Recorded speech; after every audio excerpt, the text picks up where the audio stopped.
Au lieu de commencer par la lecture de la parole de Dieu, je vous propose de vous lire un petit passage de ce livre-là, qui correspond un peu à ce qu'on essaie de chercher en matière d'inspiration, c'est la page 190.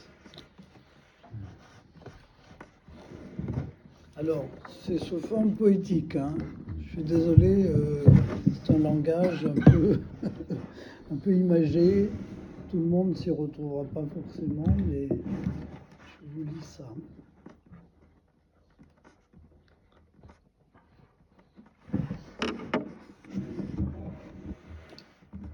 Alors,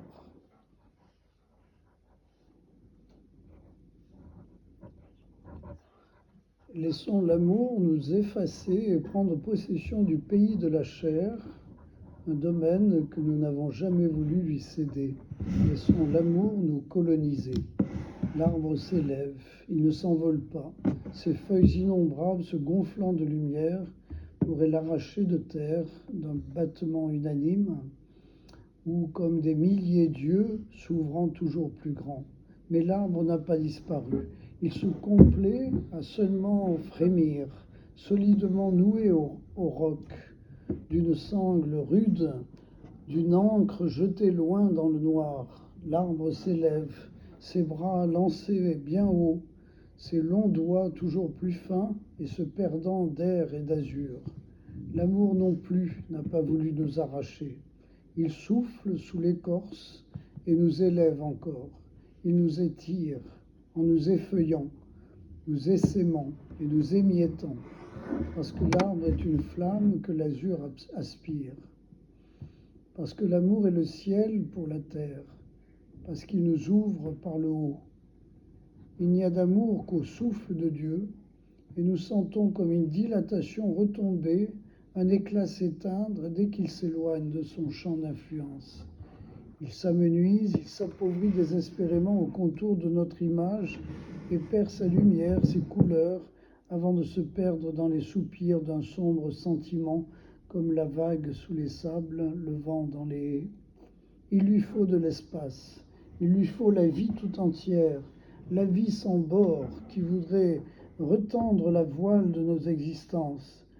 Il est l'ailleurs qui vient jusqu'ici, il est l'amour des vivants, en lui tout vit, tout est vie. Nous cherchons à le tempérer pour préserver nos étroites demeures, nous préférons nous abstenir du vin nouveau pour ménager les vieilles outres, nous feignons de faire prévaloir le fini contre l'infini, alors que la liberté effraie nos servitudes.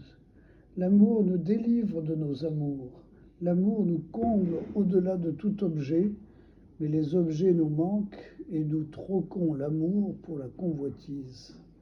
L'amour a besoin de la clarté de notre regard, parce que le Verbe ne réalise rien sans la chair, parce que la chair ne peut rien sans le Verbe. Il veut éclairer le monde d'un jour qui commence à peine à se lever. En l'amour, la chair devient rayonnement de l'au-delà.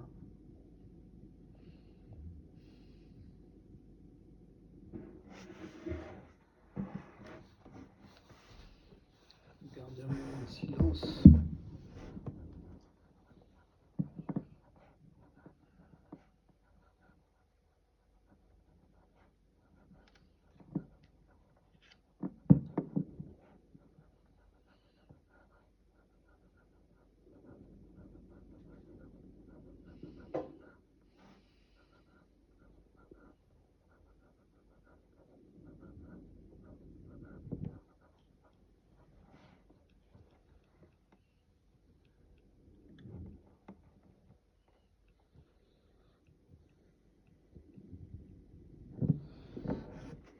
Voilà. Donc, vous voyez, dans ce texte-là, c'est une illustration complètement échevelée, on pourrait dire, de cette puissance de vie qui nous traverse, comme elle traverse un arbre, et qui nécessite que nous abandonnions la propriété de nous-mêmes et que nous nous laissions traverser, inspirer par ce mouvement. Et là, ce qui est dit de l'amour peut être dit équivalemment de l'Esprit Saint. C'est la même source, c'est le même mouvement. Et donc tout en nous doit en quelque sorte manifester une adhésion à ce mouvement qui nous traverse, une adhésion de foi, une adhésion de confiance, une adhésion de folie. Parce que la foi, c'est de la folie pure. C'est pas de la rationalité réfléchie, c'est une espèce d'élan, en quelque sorte, accepté, reçu, accepté, transmis. Donc rien à voir, entre parenthèses, quand on parle de cette foi-là, avec l'adhésion à un certain nombre de vérités énoncées. La foi ne consiste pas simplement à dire « Ah, je crois ceci, ceci, ceci et cela », même si c'est utile de dire ça aussi. Hein. Mais la foi dont on parle ici, le fait de croire, c'est une foi qui ne se contente pas d'un discours raisonnable, d'un discours rationnel. C'est une foi qui se manifeste comme une puissance d'amour, en quelque sorte. Et on ne peut jamais dire que nous n'avons pas la foi, puisque la foi est toujours là. Enfin, l'amour, la force de cet élan vital d'amour qui nous traverse et d'Esprit Saint qui nous traverse est toujours à disposition. Toujours à disposition. Nous ne sommes pas toujours prêts à l'accueillir, nous ne sommes pas toujours prêts à le reconnaître, nous ne sommes pas toujours prêts à le partager. Donc, en ce sens-là, on peut dire, moi, je n'ai pas la foi, au sens où je ne corresponds pas, je ne veux pas correspondre à ce don qui m'est fait. Mais même quand on est incroyant, le don de la vie, le don de l'amour, le don du souffle, il est toujours à disposition. Et le croire, ça va être de le mettre en œuvre, de l'accueillir et de le mettre en œuvre. Et pour y parvenir, comment cela va-t-il se faire, hein, on avait la question là dans l'Évangile. Eh bien, il faut que nous puissions être attentifs, nous rendre attentifs à la source intérieure. Tout cela émerge-t-il en moi? Et j'aimerais vous proposer un peu cet après-midi une petite réflexion sur cette source-là, qui est vraiment un élément auquel nous ne sommes pas suffisamment attentifs dans la vie courante. Je reprends quelques notes ici, si vous voulez bien. Donc, chacun de nous est motorisé, en quelque sorte, par ce centre vital au creux du creux de notre chair. Et nous avons rarement une conscience objective de cette réalité. Nous vivons à partir de l'extérieur. Alors, je me lève le matin, allez, on y va. Je me lave, je prends mon petit déjeuner, je fais tout ce que j'ai à faire et je pense que ça va de soi et je n'ai pas besoin d'être attentif à mon centre vital pour faire ça. Par contre, si je me lève le matin et que je commence par me poser pour aller chercher cette connexion vitale au centre de moi-même, ensuite, la manière dont je vais prendre mon petit déjeuner, dont je vais me laver, dont je vais rencontrer les premières personnes que je vais croiser dans la maison, n'aura pas la même allure. Alors évidemment, il y en a qui le font tout simplement au réveil, en prenant un temps de prière. Mais j'allais dire, c'est même pas simplement un temps de prière qui est nécessaire, c'est une conscience. Une conscience. Je vis à partir de cette source intérieure. On parlait ce matin de la prière de Jésus, par exemple. Vous voyez, les moines orientaux qui pratiquent la prière de Jésus, c'est-à-dire cette prière répétée avec le chapelet orthodoxe, là, Seigneur Jésus Christ, Fils du Dieu Sauveur, aie pitié de moi, pécheur. C'est comme une seconde nature. C'est une conscience. Cette prière-là est comme une conscience qui réveille la connexion profonde au cœur de notre cœur. Je fais souvent l'expérience, quand je suis agité le soir, je prends ce chapelet-là et je dis quelques grains comme ça,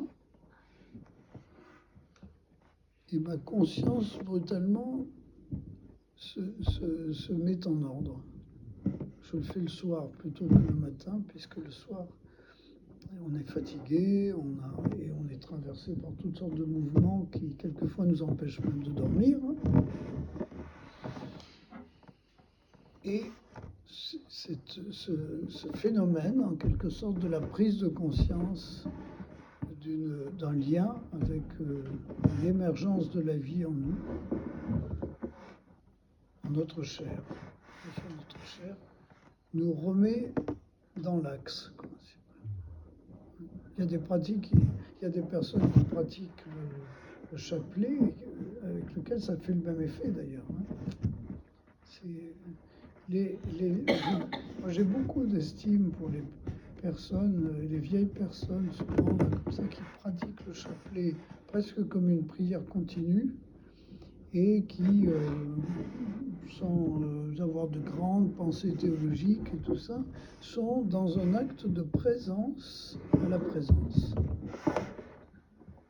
Alors il y en a qui le font mécaniquement, qui n'ont pas vraiment cette expérience-là, mais il y a pas mal de personnes qui arrivent à vivre d'un autre type de présence que la présence immédiate.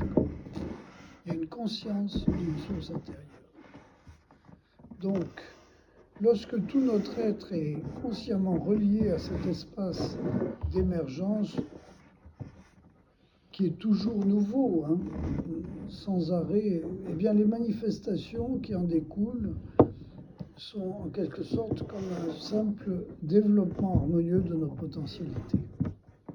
Ça nous ordonne au bien, ça nous ordonne au beau, ça nous ordonne au vrai, quoi. Ce qui est très difficile à faire par l'extérieur. C'est pas parce que je serai volontariste sur le fait d'être en rapport avec une vérité, une beauté, une bonté, que je vais y arriver. Mais si je me ressource, si je me réimplante en quelque sorte dans ma source intérieure, à ce moment-là, le développement de ma personnalité se fait comme presque naturellement vers le bien. Alors vous pourrez me dire, tu y vas un peu fort parce que c'est pas aussi facile que ça. Oui, c'est pas facile, c'est vrai. C'est-à-dire qu'on ne va pas le faire spontanément, ce ressourcement-là. Et du coup, on se dit, ça ne marche pas. Oui, si on n'insiste pas, si on ne dure pas là-dedans, et si on n'y revient pas spontanément, ce qui est la plupart du cas notre situation, à ce moment-là, oui, ça ne se fera pas. Oui. Surtout, c'est la dimension d'être attention. Oui, attention. La parole que l'on dit, permettre que nos pensées soient saisies par ces paroles, aimantes, et que notre cœur soit content. Et dans la pensée, le cœur qui est saisi, qui fait que ça nous unifie, et c'est l'attention, cette attentionner à Seigneur, Jésus-Christ. Donc on est en présence, on se laisse travailler. Dans une expérience de respiration donc, qui permet le va-et-vient, n'est-ce pas, c'est comme une visitation de l'ensemble de notre chair, en quelque sorte, au sens le plus noble du terme, de notre être humain, comme une visitation des profondeurs jusqu'au plus subtil de la pensée, quoi. mais à partir des profondeurs, quoi. Et donc l'attention est évidemment capitale, ce qui a fait que d'ailleurs il y a un courant de cette forme de vie qu'on a appelé le courant neptique, c'est-à-dire le courant de la vigilance, de l'attention, où on cherche à correspondre en permanence. Et donc,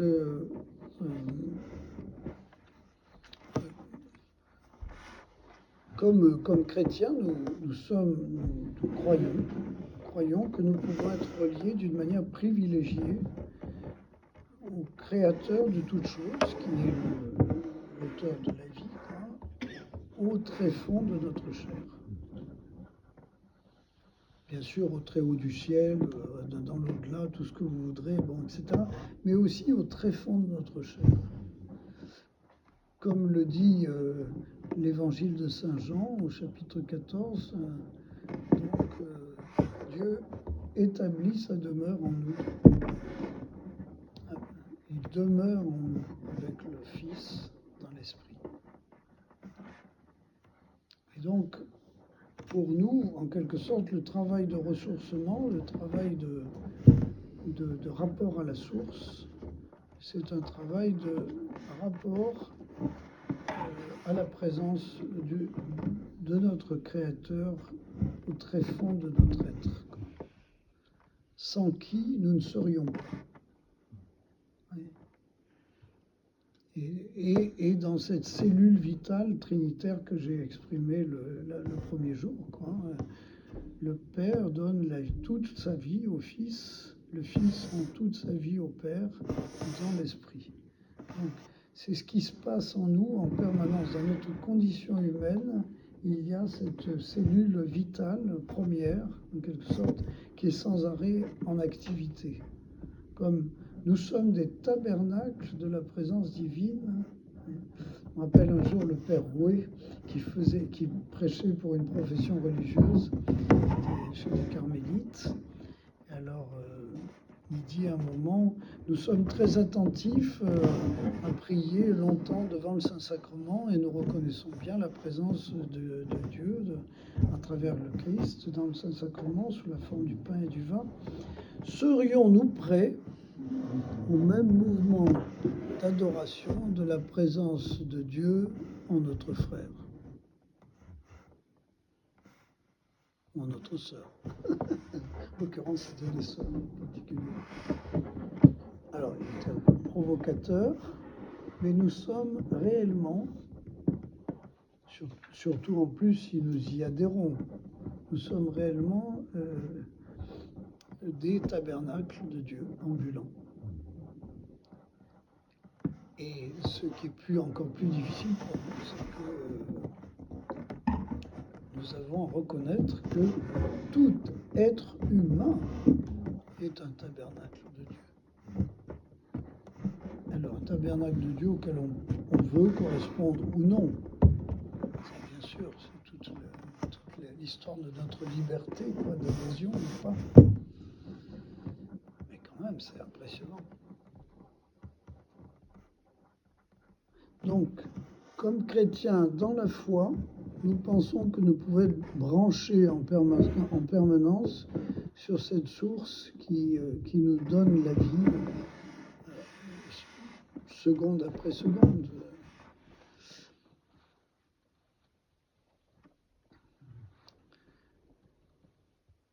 Et le Dieu relationnel, qu'on dit Père, Fils, Esprit, est venu en cet endroit même de notre chair pour y établir sa demeure.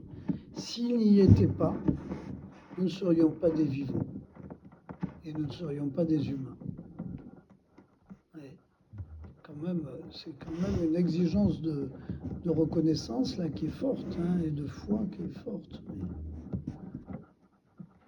Lorsque mon attention se porte sur cette source, alors je deviens capable, dans un profond silence, d'une présence extraordinaire à moi-même et à autrui, bien au-delà de ce que ma seule raison, ma seule bonne volonté ou mon sentiment permettrait.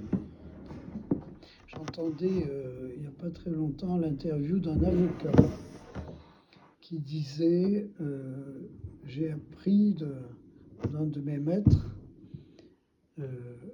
la valeur capitale dans une plaidoirie du silence. S'il n'y a pas de silence, les mots n'ont pas de poids.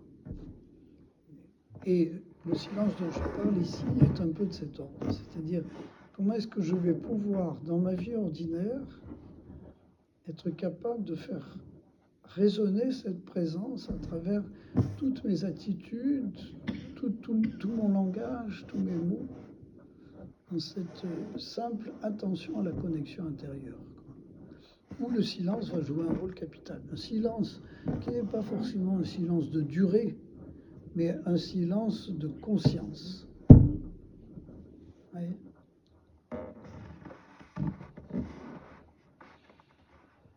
Donc lorsque mon attention se porte là, dans un grand silence, dans un profond silence, il y a une capacité d'ordonner en moi tout ce qui va se développer. Et je rejoins là le désir profond qui habite tous les cœurs humains, celle d'une sortie de l'enfermement sur soi. Notre enfer, c'est notre enfermement sur nous-mêmes. Ce n'est qu'un jeu de mots. Le mot enfer, c'est pas l'étymologie du mot enfer, mais notre enfer, c'est vraiment l'enfermement sur soi. Contrairement à ce que disait Jean-Paul Sartre, disait l'enfer c'est les autres. Non, l'enfer c'est l'enfermement sur soi. Les autres sont notre salut. C'est-à-dire que si j'entre dans une relation de vie, je ne suis plus seul. Et je peux goûter la présence de celui qui nous a fait à plus forte raison dans cette conscience profonde. Donc, et c'est là vraiment le désir profond de tous les cœurs humains. Que désire un cœur humain? Il désire d'aimer, d'être aimé, c'est-à-dire d'être dans une relation profonde, de cœur à cœur, pas de cœur sentimental, de cœur profond, avec quelqu'un qui accepte d'accueillir, qui accepte de connaître, qui accepte de se taire, qui accepte d'écouter, qui accepte de parler, qui accepte de dialoguer, qui accepte d'aimer. Vous ne pouvez pas imaginer mieux.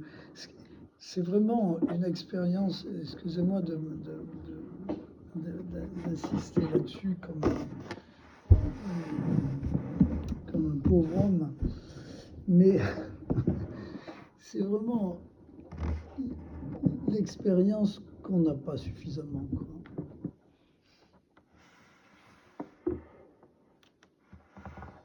Pouvoir entrer en communion, voilà, le mot est lâché. Communion. Quand communion, c'est l'union avec.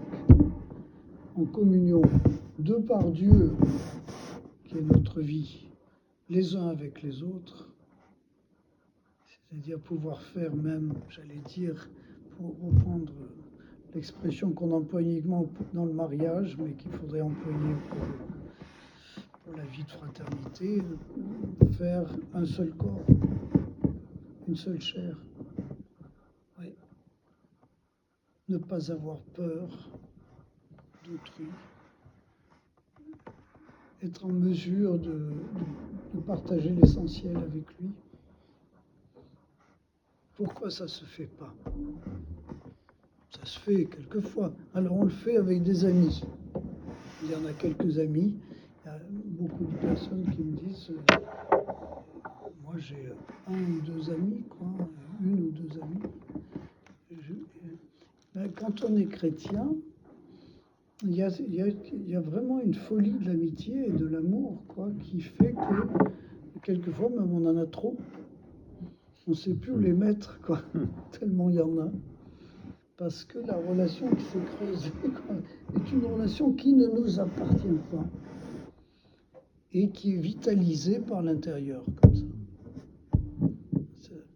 Et alors du coup, le moindre regard de vérité, la moindre parole de vérité, le moindre sentiment, le moindre élan, ça donne de l'amour, quoi. Et ça fait de la communion. Je me rappelle avoir vécu ce sentiment-là d'une manière extraordinaire quand j'étais jeune, tout jeune, j'avais peut-être 19 ans, 20 ans, disons, 20 ans. Et je fréquentais une église un peu bizarre qui s'appelle l'église catholique orthodoxe de France, l'ECOF. Alors, et ce sont des gens qui veulent maintenir certaines coutumes de l'ancienne liturgie des Gaules gallicanes et ça ressemble un peu à la liturgie orthodoxe.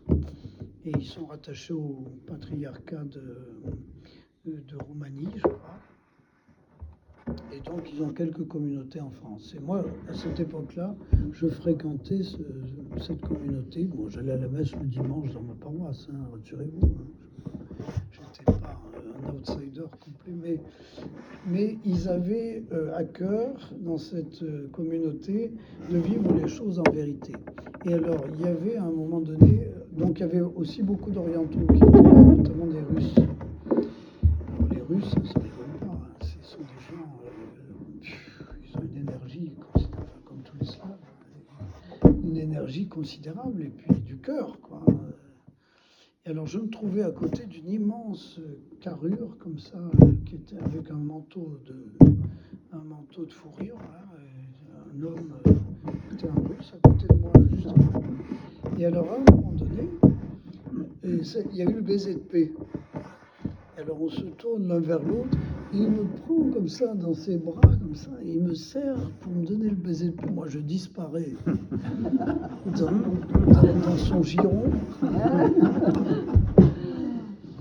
Et je me suis dit, ah mais c'est ça, le baiser de paix, quoi.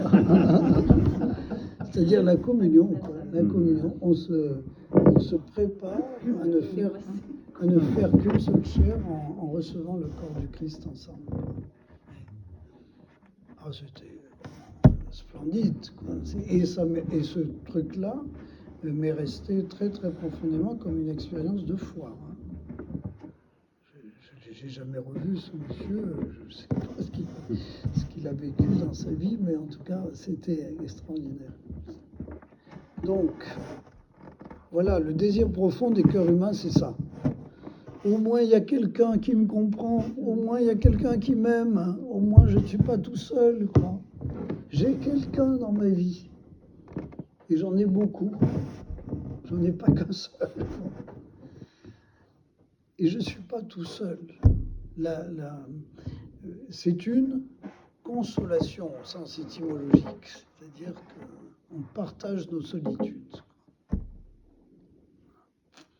La solitude au sens de la non-possibilité de sortir de soi est vraiment ce qu'il y a de plus douloureux dans la vie humaine. Alors, les traditions spirituelles se sont intéressées à ce sujet un peu tous azimuts, j'allais dire. Hein, de tout temps, on a cherché à mieux comprendre cette dimension du moteur intérieur, en quelque sorte.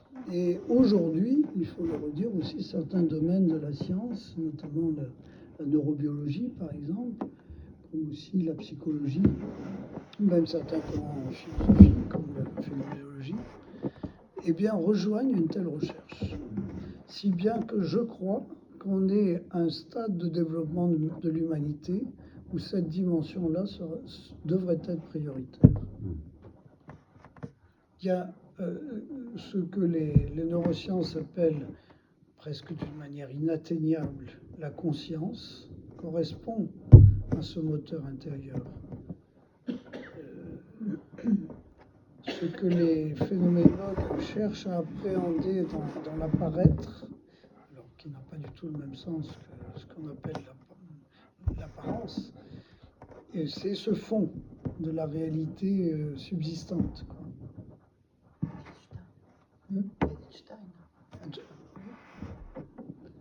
Et de même, tous ceux qui pratiquent aujourd'hui, qui font des propositions de la méditation, courants comme ça, avec lesquels on est plus ou moins d'accord et qui présentent des pièges aussi, mais sont un peu dans cette perspective. Et il y a beaucoup maintenant d'auteurs, beaucoup de propositions. Et le malheur, c'est qu'on n'arrive pas à rassembler ces personnes pour avoir une recherche commune. Donc il faudrait le faire. Ce serait un de mes grands projets, là, c'est d'arriver à créer des lieux où des personnes qui sont d'une manière diverse dans ce type de recherche puissent se rencontrer et puissent rencontrer des chrétiens aussi qui ont quelque chose à dire dans ce domaine-là, pour arriver à aider la société à passer le cap, en quelque sorte, de cette conscience profonde. Parce que là, nous sommes dans des sociétés, après plusieurs siècles de rationalisme effrayant, nous sommes dans des sociétés qui, socialement, économiquement, n'arrivent plus maintenant à émerger. On est assez contraint maintenant et on est dans une certaine forme d'impasse. Et la sortie de cette impasse, c'est vraiment la conscience intérieure, la conscience profonde. Et vivre à partir de la conscience profonde. Oui. Je nuance parce que toute cette quête de conscience, de recherche de soi, c'est très centré sur la dimension individualiste de la personne. Dimension. C'est très centré sur la personne elle-même, quoi. Oui. Sans forcément sur la transcendance. Ah oui, oui. Au-delà. Ah ben oui. Il y a vraiment un décalage complet. Oui. Alors, et puis ils sont bordures, mais ils vont pas. Ils sont profonds. Enfin, c'est la présence de tout autre en nous, quoi. Oui, mais Voilà. oui, C'est très différent. mais par contre, le fait qu'il y ait une dimension de mystère, par exemple, prenez un auteur comme Damasio, Antonio Damasio, qui est un neurobiologiste extraordinaire, qui critique justement ses confrères qui cherchent à créer un post-humain, donc qui serait en quelque sorte un humain augmenté, etc. Ils disent oui, ils pourront créer de l'imitation de l'humain, mais ils n'arrivent pas à créer de la conscience. La conscience reste un mystère. Et pour nous chrétiens, ce mystère est alimenté par l'auteur de la vie. Donc nous sommes dans cette relation de transcendance. Que certains ne la reconnaissent pas, ça ne nous empêche pas de discuter avec eux. Mais, alors, il y a parmi ceux qui font du développement personnel ou ceux qui font des sciences neurologiques en transe, des gens qui n'acceptent pas du tout la transcendance. Mais il y en a qui acceptent de discuter avec nous. Et il ne faudrait pas manquer ce dialogue. Je suis en contact avec des gens qui réfléchissent tout à fait dans ce sens-là. Ah oui? Et il y aurait comme une actualité très importante actuellement. Et c'est dans quel cadre alors? C'est un réseau de relations qui se met en place. Non, mais tu m'avais pas dit ça. Ah, mais c'est très récent. Non, ça date d'il y a une quinzaine de 15 jours, 3 semaines. Non, c'est pas possible. Quelque chose se met en place là. Et tu vas participer à ça? Ah ben, je suis. Tu es le moteur? Non, je suis en lien avec. Un peu le monier. Un peu. Mais c'est extrêmement intéressant. Tu m'en diras un peu plus oui, alors. Il y a quelque chose qui se passe. Ouais. Et justement. Et justement, cette question de la transcendance vient immédiatement. Parce qu'on est obligé d'en parler. À partir du moment où on va dans le cœur profond, se pose la question de la transcendance. Et on en parle. Alors ça, c'est... Oui, parce que, et inévitablement, puisque d'où vient la vie, ça reste, même si on n'en parle qu'en termes de mystère ou de choses inatteignables, ça reste quand même une question qui nous dépasse, et que nous, on nomme. Dans notre foi, on nomme ce mystère comme une présence personnelle, une présence active, etc. Bon, on peut dialoguer là-dessus. Quelque chose se passe. Mais je pense, moi je suis persuadé que quelque chose se passe. Oui. Mais alors ça se passe dans le désordre. Il y a une grande multiplicité de courants. Mais les personnes cherchent maintenant à ce rejoindre parce qu'elles en ont besoin. Ouais, c'est un peu comme les disciples d'Emmaüs qui reviennent pour savoir si l'expérience qu'ils ont fait correspond à quelque chose. À d'autres expériences. C'est très fort, je trouve. Ah, tu en parleras. Donc nous avons à vivre ça.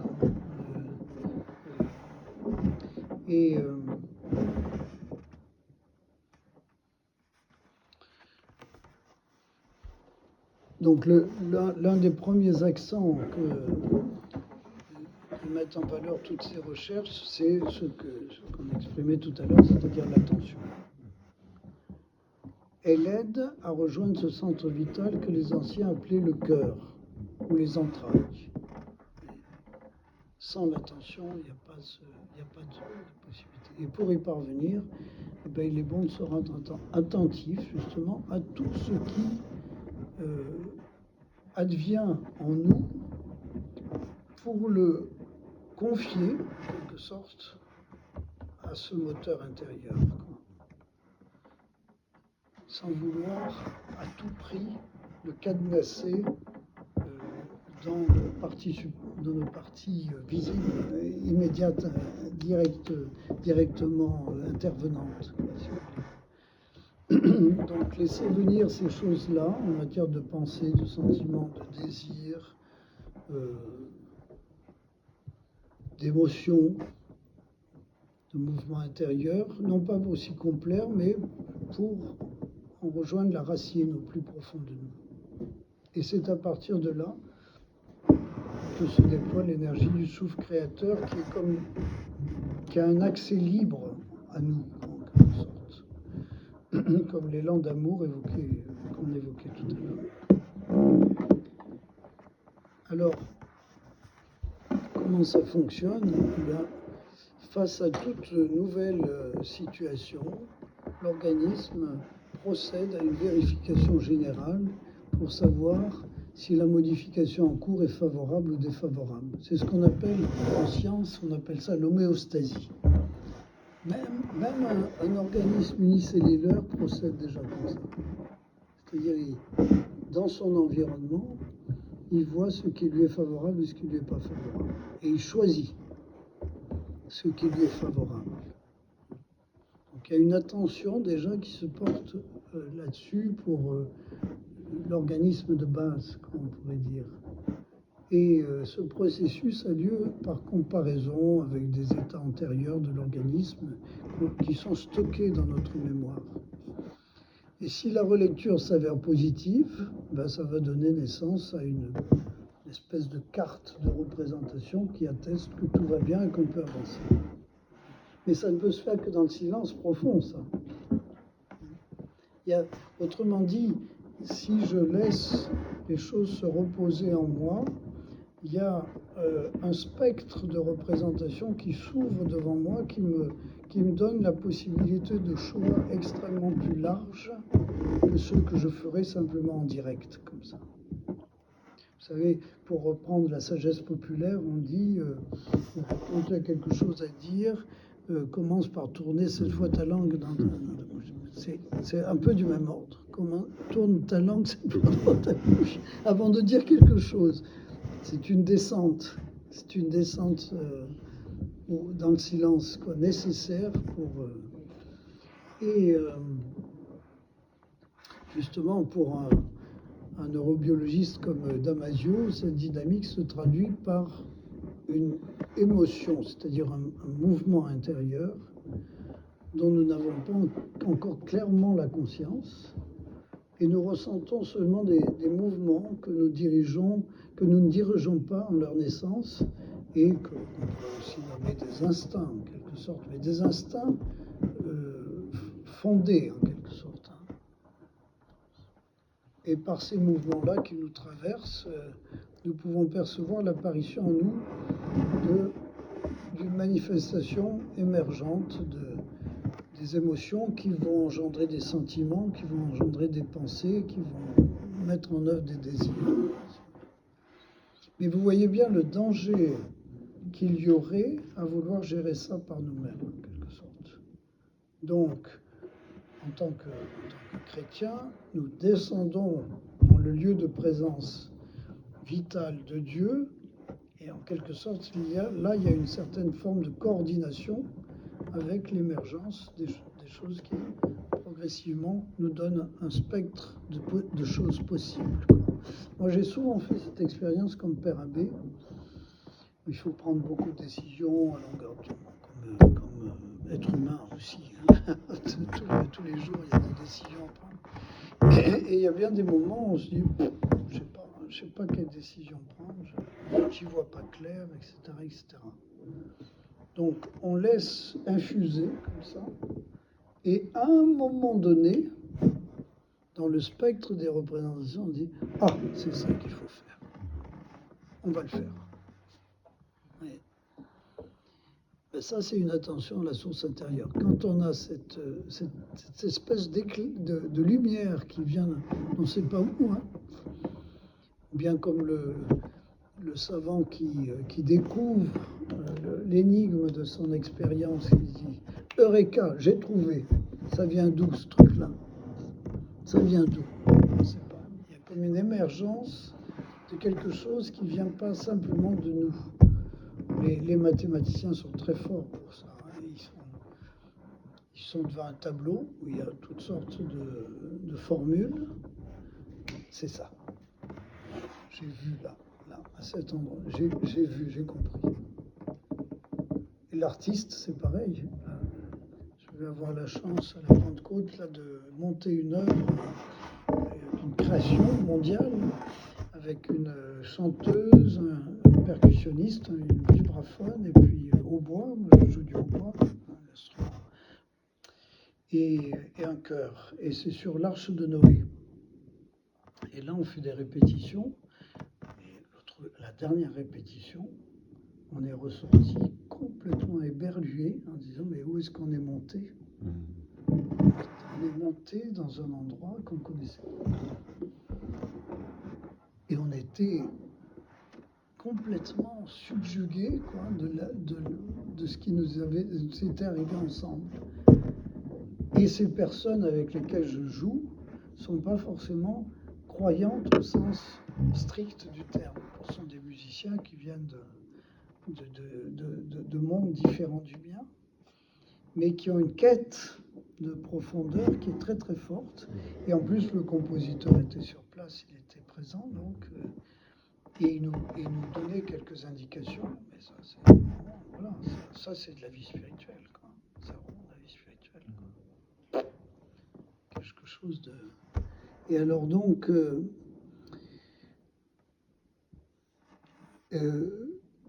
Justement, Damasio, vous voyez, comme j'insiste pour dire que c'est quelque chose qui est inscrit dans notre nature, quoi. Nous sommes faits comme ça. Nous sommes faits comme ça. Et chaque fois que nous prions, nous rejoignons ce secret de notre nature.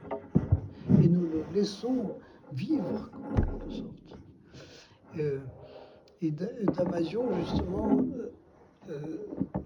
dit « Je ressens la conscience comme un sentir, comme un sentiment. C'est-à-dire quelque chose qui émerge. Je ressens la conscience comme quelque chose qui pointe son nez, quoi, qui se passe en moi. »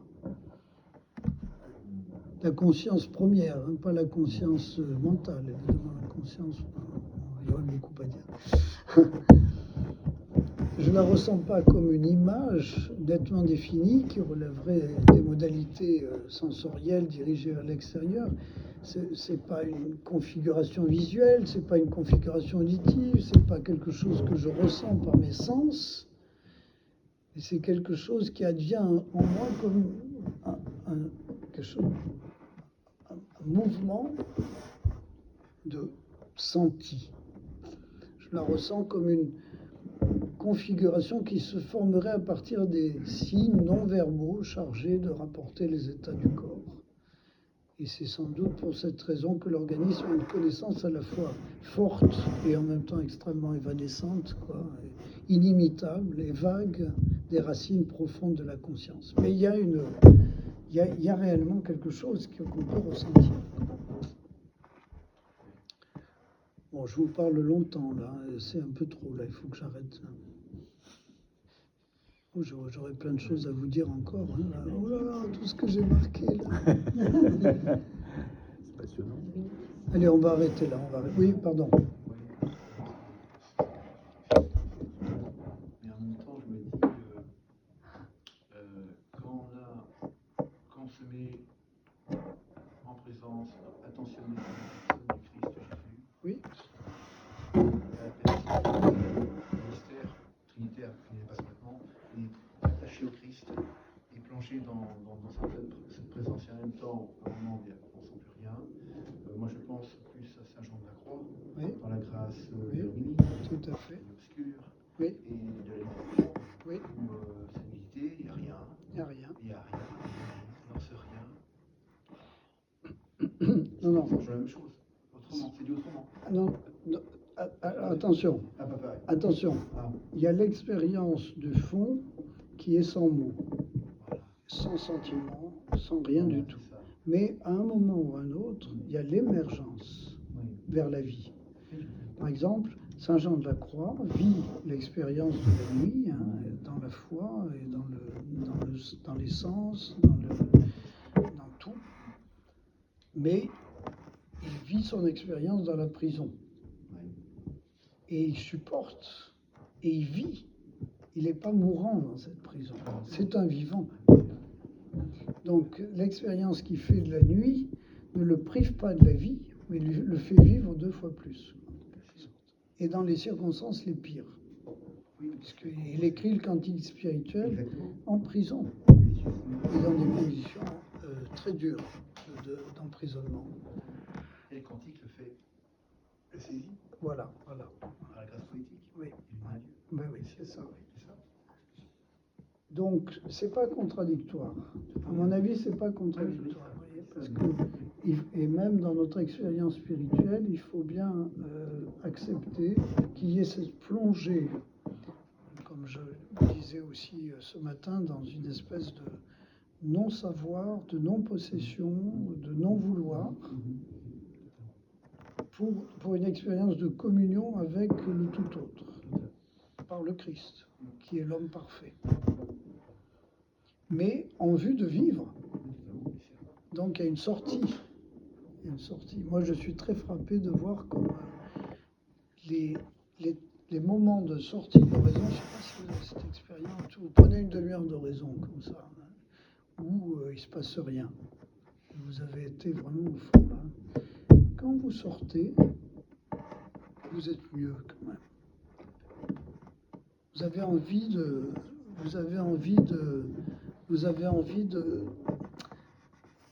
faire quelque chose quand même, malgré tout, même si ça va très mal. Et d'ailleurs, c'est ce qui se passe. Moi, je connais une personne comme ça que j'accompagne un peu, qui va vraiment, vraiment, vraiment très mal, et de semaine en semaine, ça ne progresse pas du tout. Cette personne a une vie spirituelle très profonde. Et je m'attends à voir cette personne mourir sans cesse. Quoi. Eh bien non, elle vit. Et elle vit avec beaucoup de souffrance, mais elle est en mesure de vivre quelque chose. Quoi. Et quand je la vois arriver le dimanche matin à la messe, j'ai dit mince. C'est quelque chose. Hein, et quand je l'entends parler, je me dis mais où est-ce qu'elle va chercher ça quoi. Mais elle a une expérience extrêmement profonde de la présence, quoi. Alors, elle ne comprend pas ce qui lui arrive non plus. Hein. Elle dit, mais comment Dieu peut-il demander une chose pareille? Mais son témoignage, en même temps, il est bouleversant. Et on a un frère comme ça aussi, qui devrait être mort depuis 4 ou 5 ans déjà. Il estime que c'est pas l'heure. Et il a une espèce de conviction qu'il est vivant et qu'il doit continuer à vivre. Donc il est branché quoi, sur la source de la vie, il tient à un fil comme ça, mais il a une espèce de... Alors il y en a beaucoup d'autres autour de lui qui disent il commence à nous embêter quand même. Et, parce qu'ils ne comprennent pas qu'il est en train de vivre quelque chose de incroyable, quoi. On a un paroissien comme ça. Un paroissien comme ça. Donc, avec sa femme, ils ont une intimité très profonde. Ah oui. Il est mourant depuis 1 an, Jean-Pierre Laborde. Et il y a une communion entre eux, une fois aussi, tous les deux. Puis ils ont eu beaucoup d'amour dans leur vie. Ah oui. Alors il y a un sourire tout d'un coup, alors qu'il est au fond du fond. Ah oui, c'est ça. Et elle, c'est extraordinaire, moi je trouve. Parce qu'il y a la profondeur. Ah oui, c'est ça. On a eu une messe il n'y a pas très longtemps chez eux. Là, il n'était pas bien. L'instinct de survie est phénoménal chez l'être humain aussi, je trouve. Ah bah, Mais il y a plus que ça chez eux, parce que Oui, ça se fait tout d'un coup par une lumière. Il y a un sourire alors qu'il est au fond du fond et il la regarde et tout d'un coup une communion de lumière. Ah, c'est pas juste une survie. oui, Il y a beaucoup plus que ça. oui, mais Beaucoup ça plus que ça. contribue, tout ça contribue. Oui, mais il y a plus que ça. C'est davantage. L'amour de la compagne. Ah bah, Et puis leur foi aussi, leur foi commune. Ils ont une foi très commune, très forte.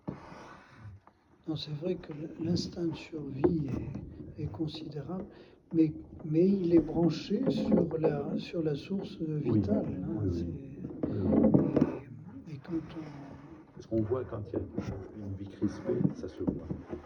Et comme ça, il y a des gens qui survivent. Ça, j'ai vu. Hein. C'est très dur. Mais il y a aussi d'autres gens qui... L'expérience qu'on fait avec les personnes handicapées, souvent, hein, il y a des espèces de lumière là, incroyables aussi.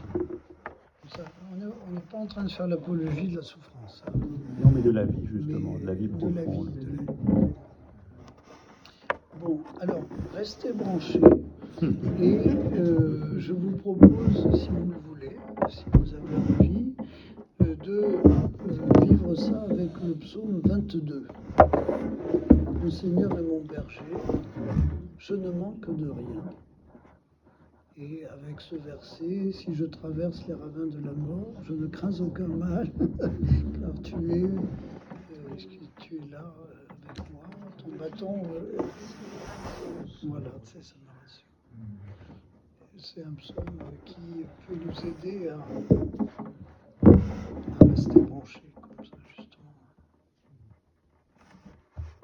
Et si jamais Saint Jean de la Croix vous tombe entre les mains, vous pouvez, mais vous n'êtes pas obligé d'aimer Saint Jean de la Croix, parce que tout le monde n'a pas ce goût-là.